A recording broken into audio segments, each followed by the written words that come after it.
The following is a production of DallasCowboys.com and the Dallas Cowboys Football Club. How about them Cowboys? Yeah! Go Cowboys! This is Girls Talk, Boys Talk, presented by Invisalign, trusted by over 500 NFL players for their winning smiles. And broadcasting live from Dallas Cowboys World Headquarters at the Star. Now, your host, Nicole Hutchison. Welcome into Girls Talk, Boys Talk, presented by Invisalign. I'm Nicole Hutchison alongside Aisha Morrison, Jess Navarez, Christy Scales. Ladies, I would say happy Monday, but it is. It's not a really. day. Yeah. Dang, it's a day. It's a day. It's Cowboys, day. yeah. The Cowboys falling to the Philadelphia Eagles in Week 10. 34-6, the final. Now 3-6 in the season. Let's just do our first thoughts. Overall thoughts from the game. And Christy, I'll start with you. Well, I'll echo what Mike McCarthy just said in his afternoon press conference. That was brutal in regards to 5 turnovers. We've said it several times over the course of the season that this team isn't good enough at this point to overcome self-inflicted wounds. And while they did better with the number of penalties, you're not going to win a game with 5 turnovers, period. I was taught if I have nothing nice to say, don't say it. So that's where I'm at. And I mean, honestly, I had higher hopes than what they gave out. I didn't expect to win. I'm going to be very honest. I didn't expect to win, but I also was very proud of the defensive play and how they came together and they gave the offense a chance to actually go down, score, and they didn't. And so when Brandon Aubrey continues to be your offensive safety blanket, putting up 6 points on the board and the Cowboys not being able to find the end zone, I mean, shameful. It's hard to watch. Yeah, I was upset. I was really.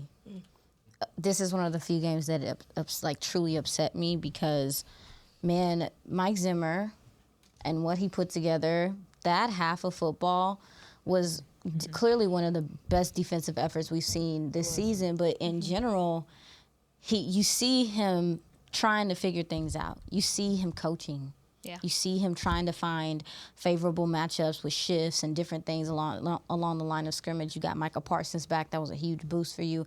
But this defense came out and asserted themselves. I mean, Philly had to work, until the half. And I just feel like the offense just really left these guys out to dry, the defense. And again, we talk about this locker room and stuff, and I'm like, there's a togetherness that's why people talk about complimentary football, because it's literal in a sense. Like, you guys, like, there has to be some cohesiveness, and when your team is spiraling like kind of how they feel right now, and your defense comes out there and puts out that effort, and the offense just can't do anything, and they were running the ball well. Yeah, the first half, yeah. Mm-hmm.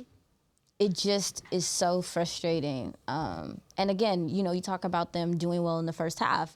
Something we've seen with this offense specifically is that they struggle, and the defense at times, they struggle to adjust. And once that other team comes out in the third quarter, it's like a mirage. It's like they don't have a response to what's happening.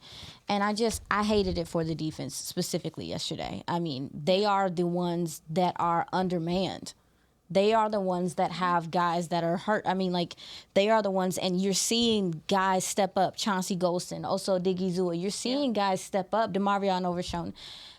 And that's the thing that bothered me the most yesterday. So I'm off my box, but that had me hot. I think from the start, when I saw them, they won the toss and chose to receive, I thought that they were going to come out and immediately just start off well. Yeah. And then when you don't, you're forced to punt, you have a 3-and-out, then your defense comes back, and DeMarvion Overshown, like you had mentioned, setting the tone, a run stop, assist a run stop on that first drive, a sack. I mean, just absolutely playing lights out. And you don't reward them for anything that they did. It's hard. It's hard. And you put him in bad position as well, because the first touchdown that the Eagles had was off of a giveaway. Yeah, right. Too close in your own territory. But the one thing that we've been asking for or two things we've been asking for was a better pass rush and getting takeaways, and the defense definitely delivered on that in the first half with the 5 sacks and the 2 takeaways, and not being able to capitalize. But the Cowboys offense late in the second quarter with 2 one of them on a long drive and the other one after a takeaway, golden opportunities, not just in the red zone, but first and goal opportunities. And in back-to-back drives, the fumble by Zeke Elliott into the end zone. Kudos to the Eagles defender for getting a helmet on the ball. That wasn't one where Zeke was being sloppy. That's one where you have to tip your hat. It was a great play, and Zach, he's becoming a player. He really is. Good for him. But then CD not being able to spot the ball because of the sun glare.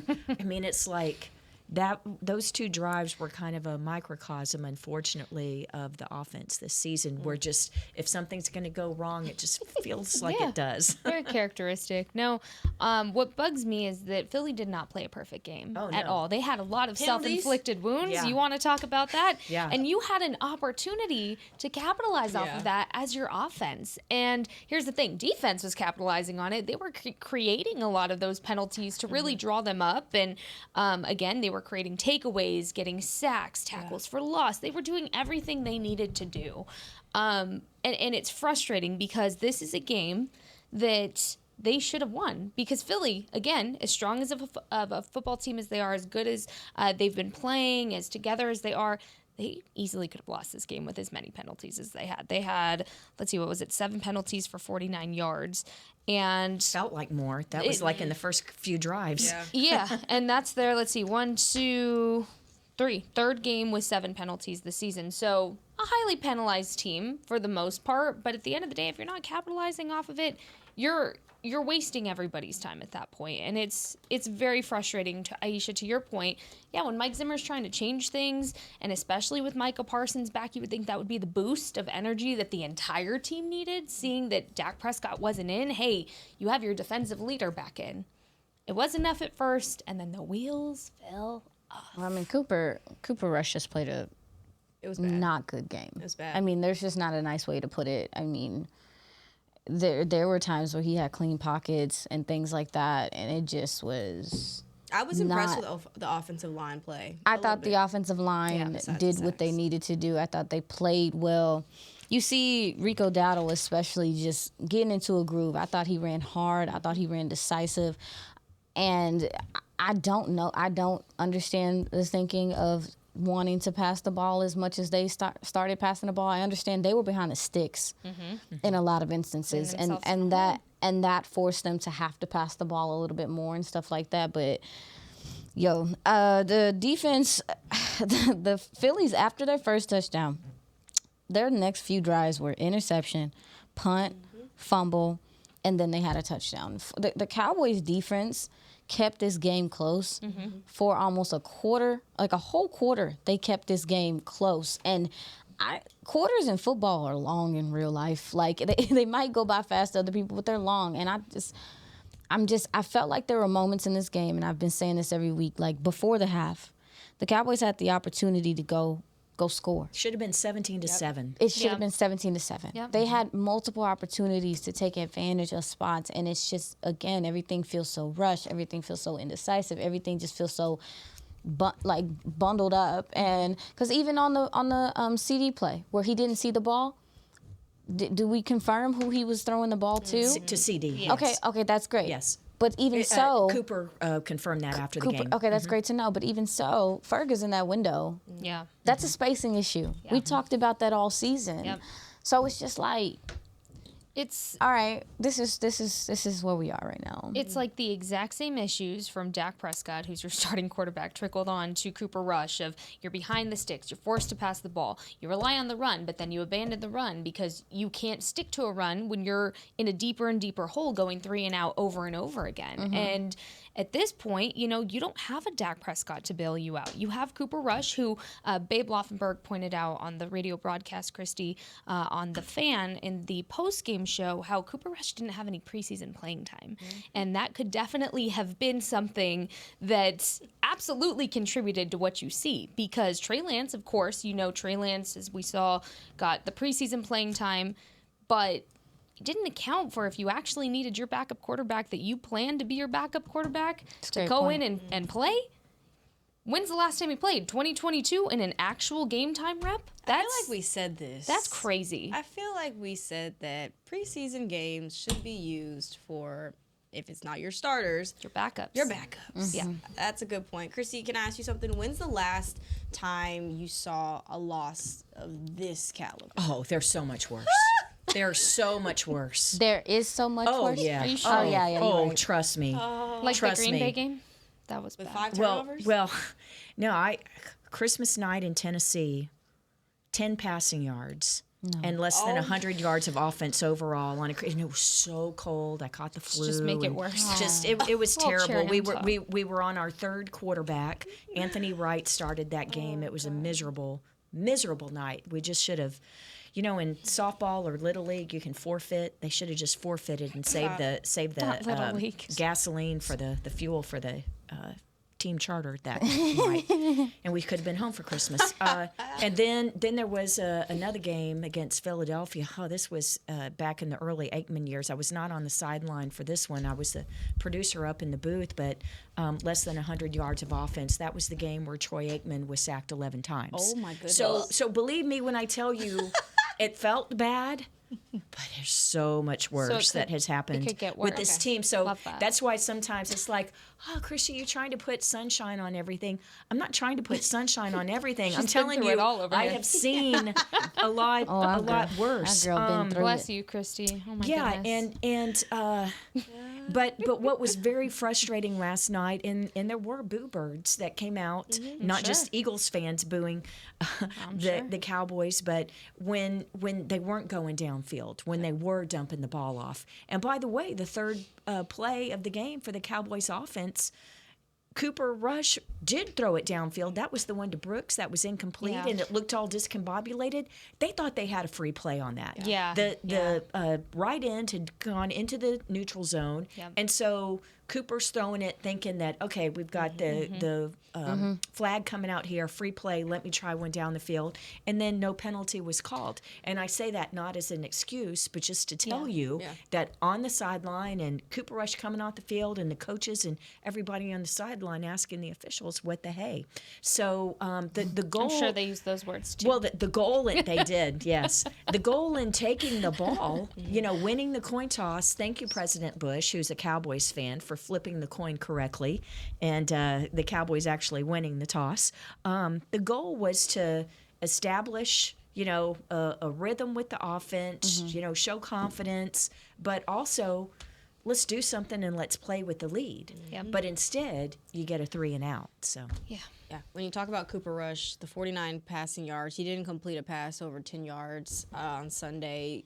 Was that credit to or a result of the receivers not getting to their spots? Was it the offensive line? What are y'all's thoughts on just the inability to get the ball downfield? Yes, yes, and yes. Right. No, It was it's a combination mixture of of different everything. things. It's a combination of different things, but also this with Rusher playing more of a true West Coast kind of get the ball out. Yep. And the other thing is the inability to get any yards after contact. So you have to credit the Eagles for sure tackling, but some of these times, think of these short passes as extended handoffs and getting some yards afterwards, and there weren't yards yesterday. Yeah, they came down and tackled really well. Their corners did, but that horizontal football, as y'all mentioned, it wasn't enough. And you just asked, like, what was it, girl?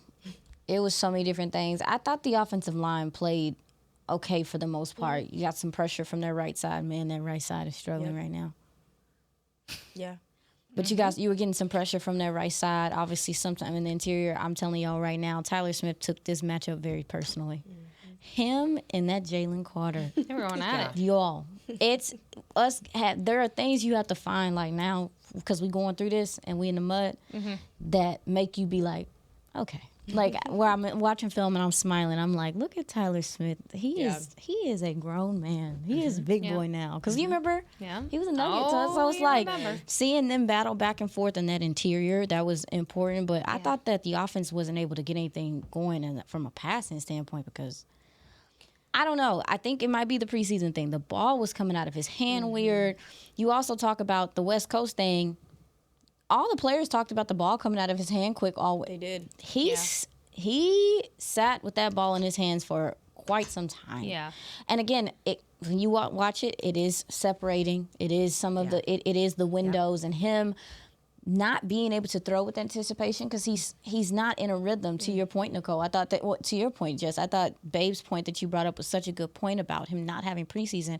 We did see some of that, but I also just think that his ability is his ability. Yeah. And where we are, like, I think he's better than what we saw yesterday. Oh, for sure. Absolutely. I think he's better than what we saw. But it's like, is it the version of him that we saw was also with a better offense? Like the one that we saw that was like, okay, this guy's better. It was with a better offense, and right a better now, defense, technically. And right now, it's just go ahead. But what you got, Jess? No, I just think so. I made soup yesterday during the second half of the game because I was like, I know where this is going, and to that point, I had to add a little bit of this, a little bit of that, a little bit of this, a little bit of that to like mix it all together to make the soup what it was. And that's very descriptive of what was wrong with the Cowboys offense. You had a little bit of unfavorable play calling for I think what Cooper Rush has as far as this season with playtime experience.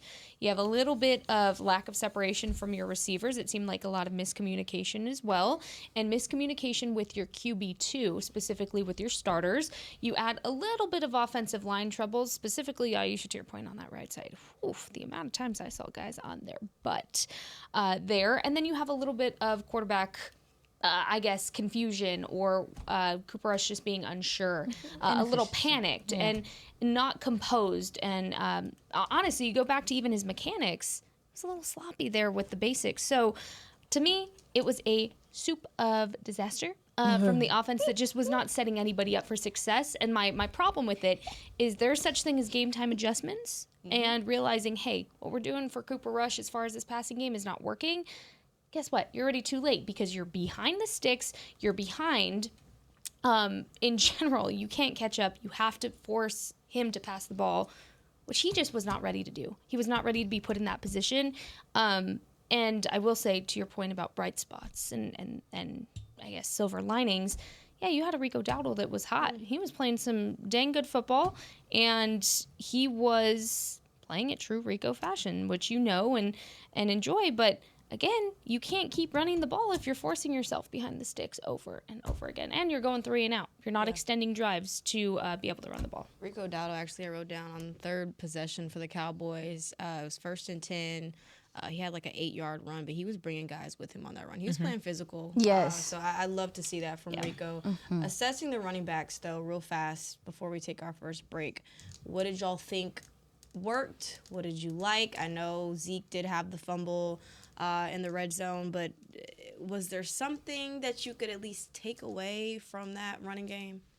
Well, the Zeke fumble was so unfortunate because that's the reason why he's here, right? Is for was there a hold in the red zone? There was a flag on the ground During that? That was at the Ferguson. That was the call on Ferguson. Yes, it was a holding call on that play. Ferguson. Yes, on that play. Yes. On that play. On the play in which Zeke fumbled. So Yes. would it have been it would have been a anyway? 10-yard penalty on the Cowboys, moving it back. Yeah. Right. So one other thing, if I can address the running back situation, because we know that Dalvin Cook was not elevated from the practice squad, and then Deuce Vaughn was a game day inactive, coach's decision again.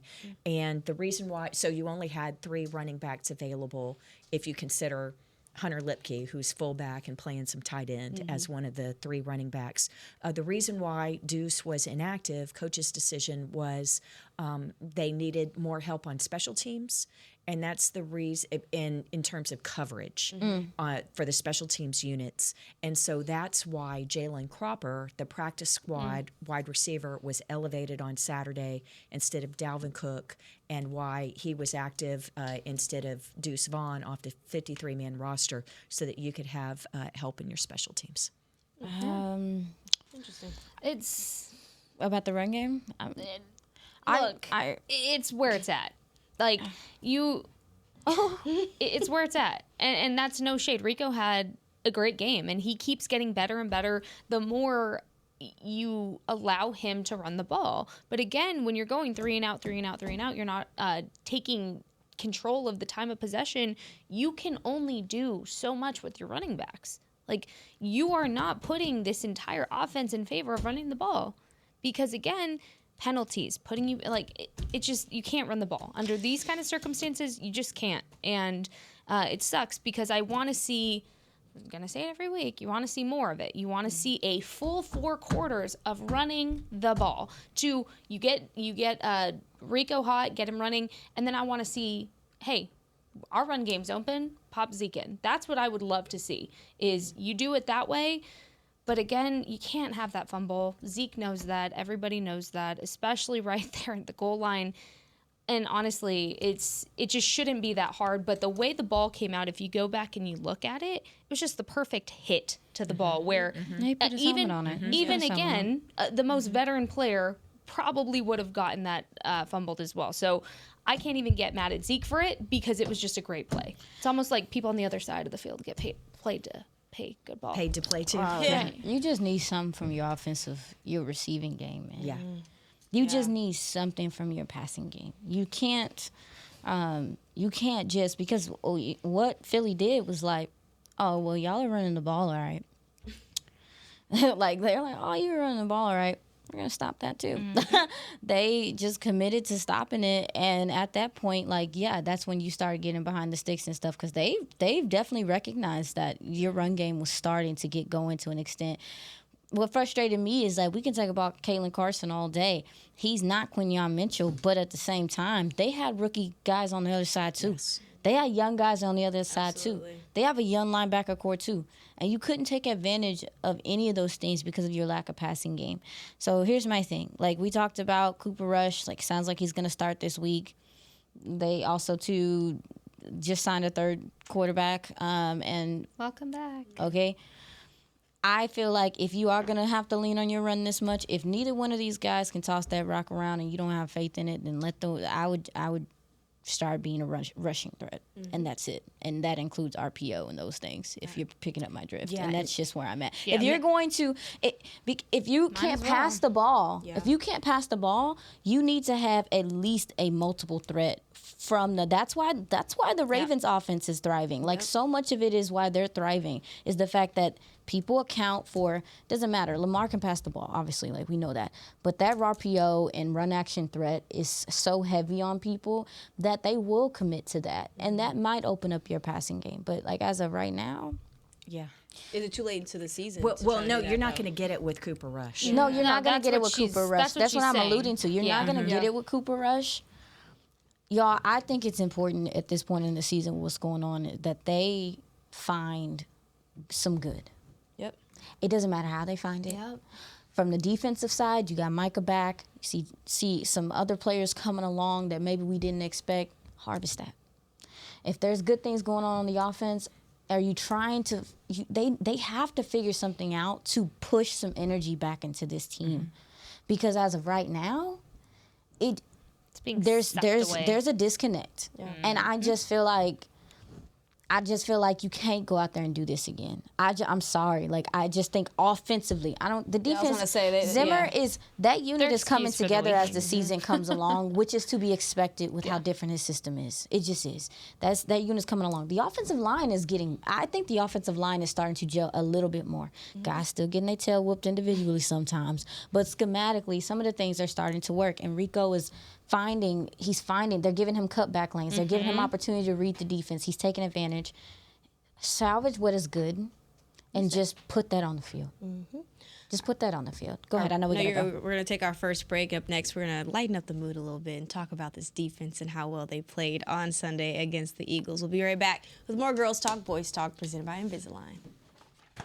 It's the official men's skincare brand of the Dallas Cowboys, Jack Black. And right now, Cowboys fans can get 15% off their $75 order. Plus, because every deal needs a playmaker, your order will include a free 5-piece skincare set and free shipping. The Jack Black Playmaker is 4 of Jack's favorites and a full-sized intense therapy lip balm. Make a play for the Playmaker at getjackblack.com/Cowboys with the code CowboysVIP. That's getjackblack.com/Cowboys with the code CowboysVIP. We know that juicy, cheesy, grilled to perfection burger sounds amazing, but it does sound like something is missing. Pepsi, baby! The yin to this burger's yang. Burgers and Pepsi go together like burgers and Pepsi. This perfect blending of flavors makes every bite of lettuce, every sesame seed on the bun, and every sip of that crisp, refreshing, ice-cold cola a journey to Foodtopia.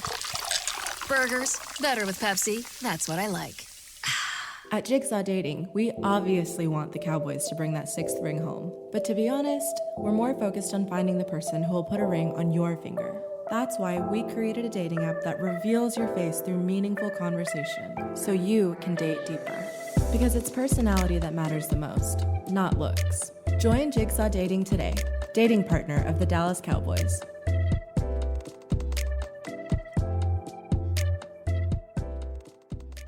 The Dickey family always mandated that the only Polish-style sausage worthy of their restaurant must have high-quality coarse ground beef and pork, rich spices, and fresh natural casings. We still serve it to this day, and it's so popular, Dickey's sausage has been named the official sausage of the Dallas Cowboys. The perfect matchup on game day. Dickey's Barbecue Pit. No one outsmokes us. Order at dickeys.com. For groups, call 866-BARBECUE. Dibs on the ribs.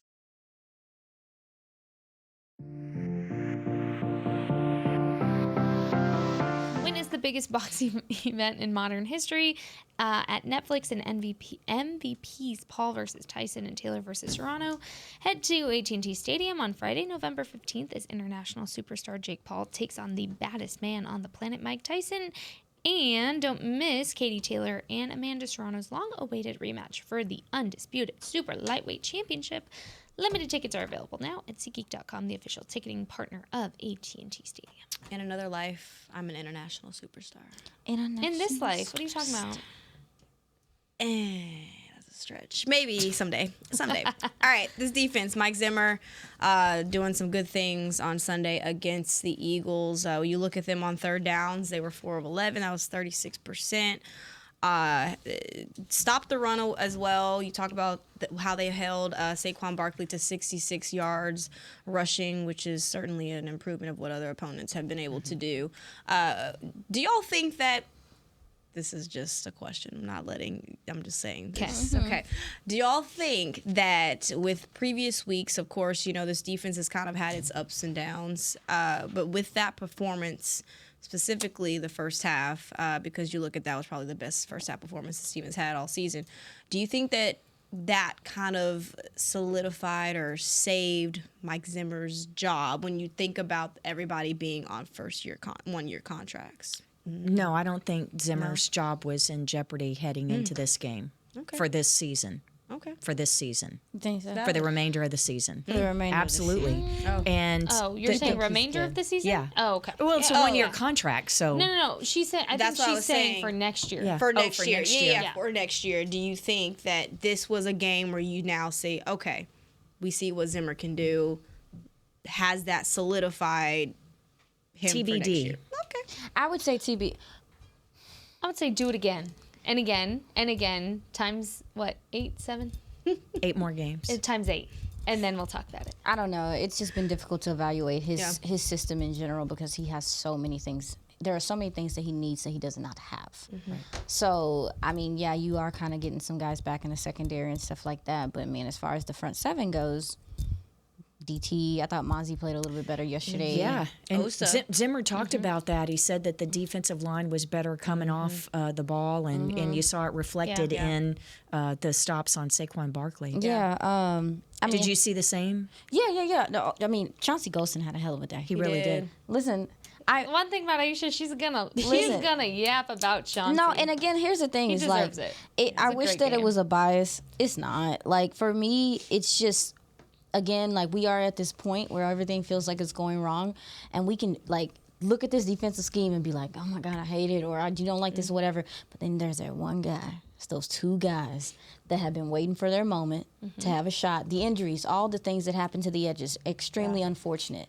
But then in these situations, you see a guy like a Chauncey Golston who has been very willing to take on different roles within other defenses and stuff like that since he's been here and get the shot to show I can play this game at a high level, and he has. And the pressures, the way he's getting better with his hand usage as a pass rusher, we already see how he plays the run.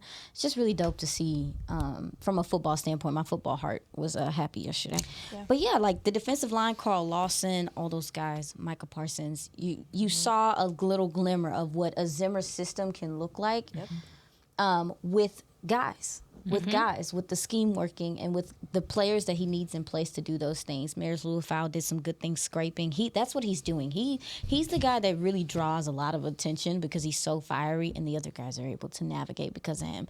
The two of the sacks that they got yesterday were because Marist was just terrorizing people as he does. So it was saw some decent things. I'm not going to get too excited. I'm not going to talk about too much.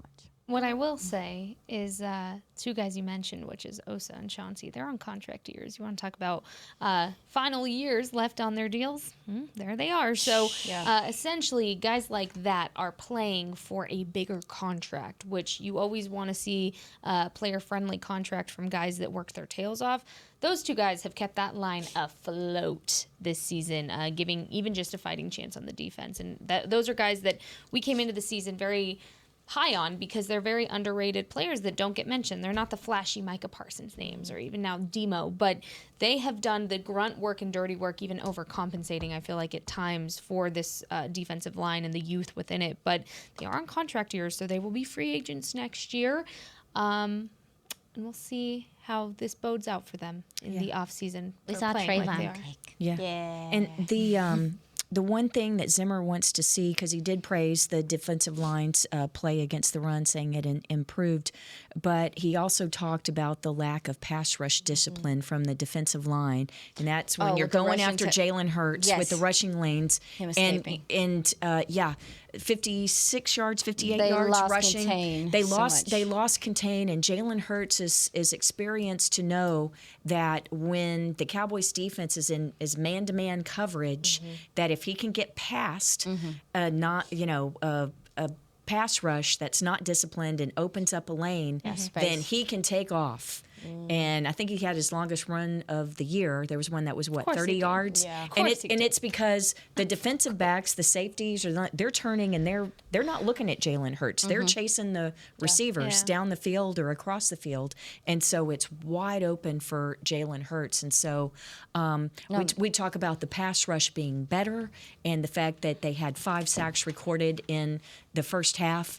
Pass rush is more than about sacks. It's about discipline and contain, and Hurts was able to contain too often yesterday. Not an easy thing to do. It's not easy. It's definitely more easy said than done.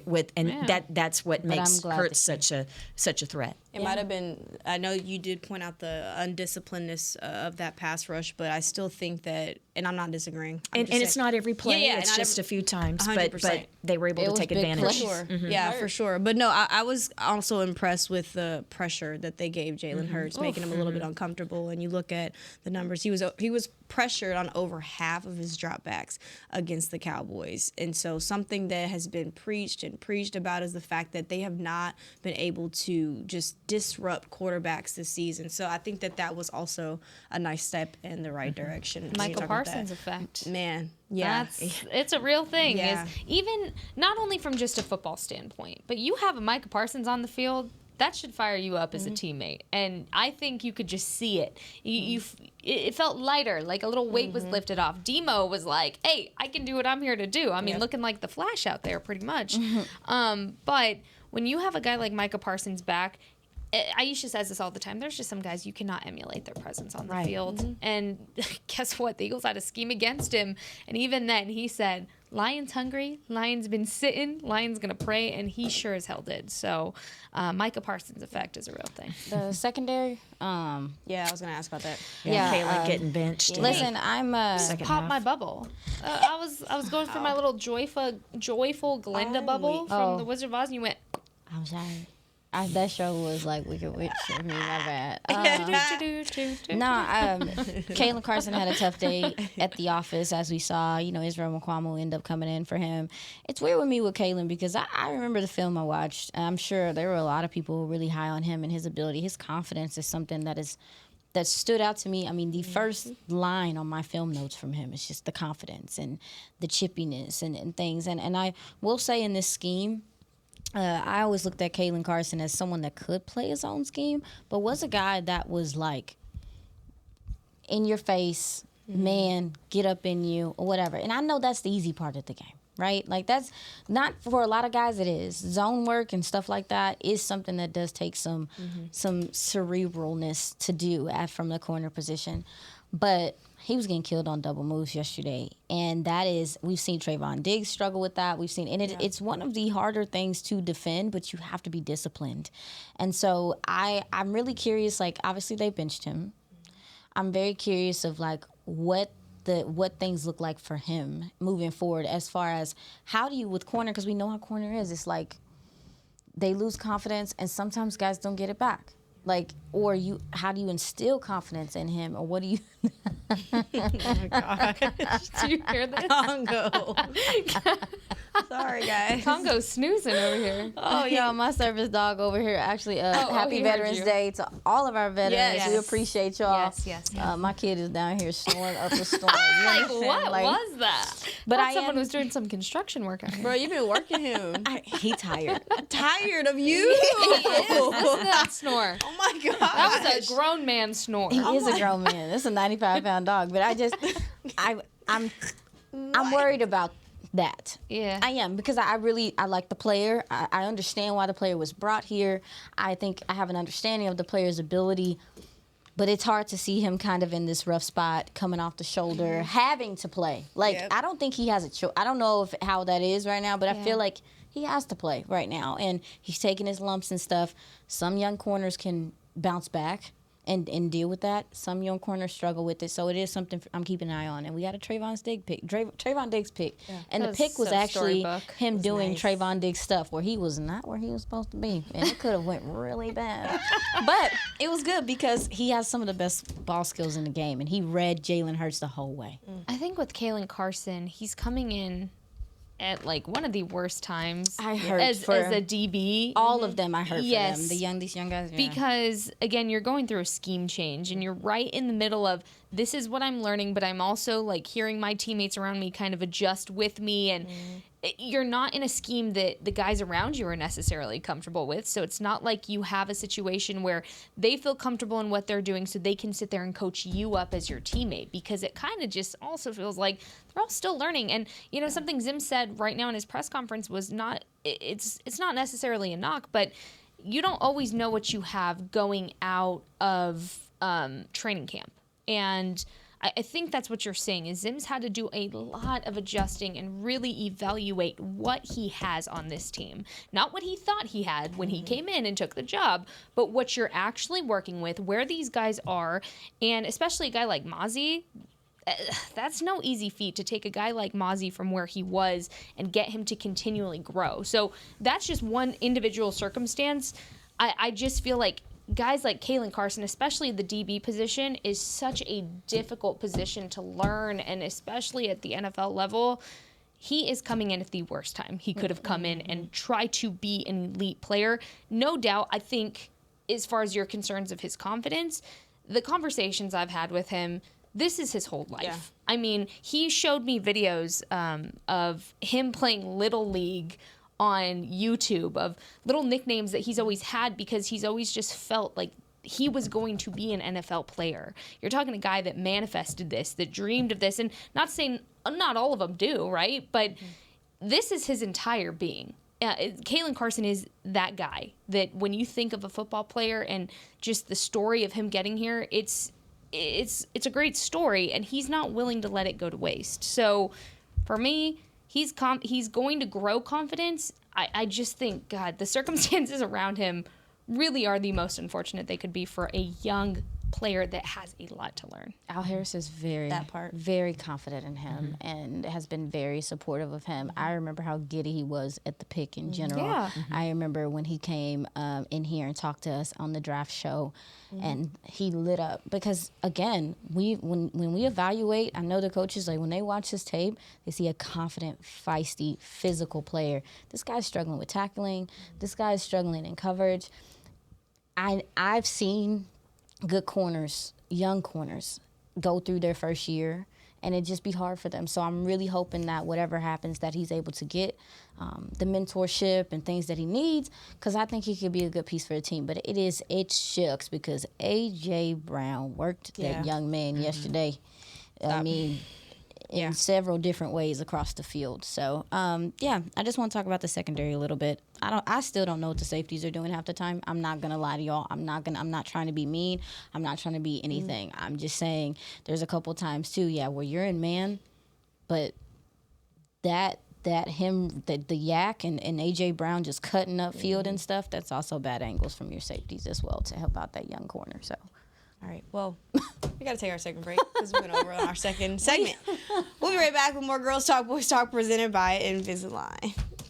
The Dickey family always mandated that the only Polish-style sausage worthy of their restaurant must have high-quality coarse ground beef and pork, rich spices, and fresh natural casings. We still serve it to this day, and it's so popular, Dickey's sausage has been named the official sausage of the Dallas Cowboys. The perfect matchup on game day. Dickey's Barbecue Pit. No one outsmokes us. Order at dickeys.com. For groups, call 866-BARBECUE. Dibs on the ribs. We know that juicy, cheesy, grilled to perfection burger sounds amazing, but it does sound like something is missing. Pepsi, baby. The yin to this burger's yang. Burgers and Pepsi go together like burgers and Pepsi. This perfect blending of flavors makes every bite of lettuce, every sesame seed on the bun, and every sip of that crisp, refreshing, ice-cold cola a journey to Foodtopia. Burgers, better with Pepsi. That's what I like. At Jigsaw Dating, we obviously want the Cowboys to bring that sixth ring home. But to be honest, we're more focused on finding the person who will put a ring on your finger. That's why we created a dating app that reveals your face through meaningful conversation, so you can date deeper. Because it's personality that matters the most, not looks. Join Jigsaw Dating today, dating partner of the Dallas Cowboys.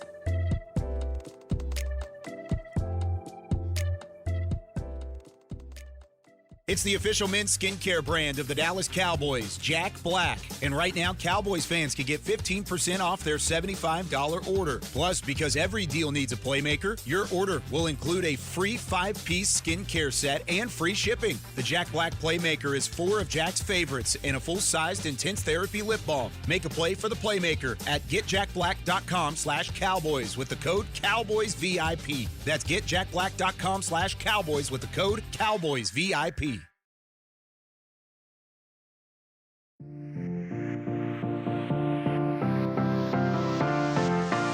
AT&T Stadium to experience Rally Day presented by SeatGeek on Sunday, November 17th from 11 a.m. to 6 p.m. Get ready to cheer on your Dallas Cowboys with tours of AT&T Stadium, autographs from the Dallas Cowboys cheerleaders, ticket giveaways, games, and more. Visit AT&TStadium.com/rallydays to get your tickets today. Did you say Dallas Cowboys cheerleaders?